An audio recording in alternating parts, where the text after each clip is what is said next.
করিমগঞ্জ প্রশাসনের তিরঙ্গা দৌড়ে পা মেলালেন শহরের মানুষরাও। দেশের ৭৮তম স্বাধীনতা দিবস উপলক্ষে দেশজুড়ে চলছে হর ঘর তিরঙ্গা অভিযান। এই অভিযানের সূচনায় গতকাল অনুষ্ঠিত হয়েছে স্থানে স্থানে তিরঙ্গা যাত্রা।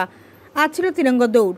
বুধবার সকাল ৬টায় এই দৌড়ে ডিসি অফিস থেকে শুরু হয়ে আবর্ত ভবন ঘুরে থানা রোড, হাসপাতাল road, Subhashnagar road, AOC point, station road, Chhandarbazar ঘুরে ডিএসের মাঠে এসে বিরাম নেয়। এই তিরঙ্গা দৌড়ের সূচনা লগ্নে ছিলেন এডিসি প্রিয়াঙ্কা ইউমনাম সহ জেলা প্রশাসনের বিভিন্ন বিভাগের আধিকারিকরা। এই দৌড়ে শহরবাসী স্বতঃস্ফূর্তভাবে অংশ নেন। করিমগঞ্জ থেকে সুস্মিতা দাসের প্রতিবেদন।